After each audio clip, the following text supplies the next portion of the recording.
Nalor Kapatisi TV. Together we achieve, together we can fly, reaching for the sky. ICFA University, Meghalaya.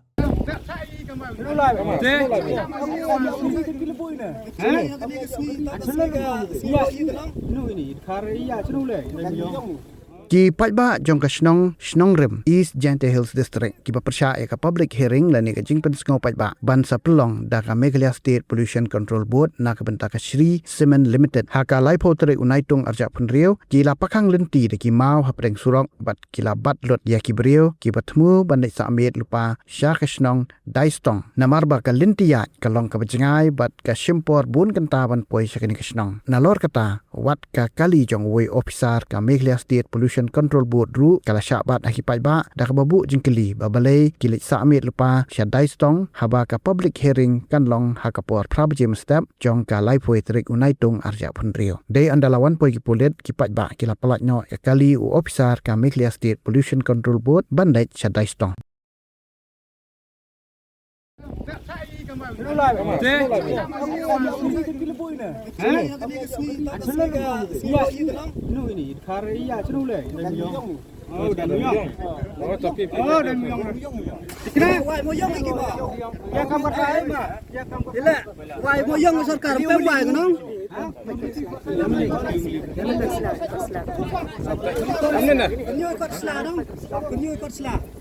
Nam milik ke nam penyukat selagi kita keting em ni ya lai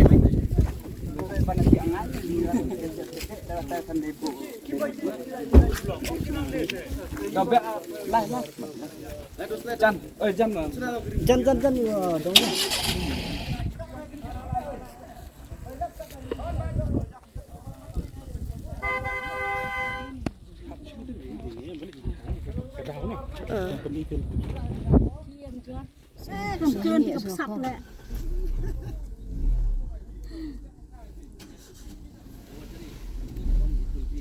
itu live no Dalam video itu. Bek on ile. Terus live nang live vậy. Thì cái boy yo somehow yo. Kanong ba bernihan kadon ha uput usam ha pedeng ka Assam bat Meghalaya. Ka we ka them artli ki jala. Ha ka benta jong ka Assam dan kumba ar phautli ki karkhana red category bat ka Central Pollution Control Board kalapin banaya ka te ka than kum ka jaka ka belong critically pollutant. Hang ta kadon ka air quality monitor ka balapin pa ka khubor bala pau perthai. Ha ka benta jong ka Meghalaya pan dan tang santali ki karkhana red category ka jo ka le air ka baya benta lang hinrai ka jingmi cha bo ka ya pher de na kata ka daw kini artli ki jala menta kis dang pen khre banthaw ya ka joint action plan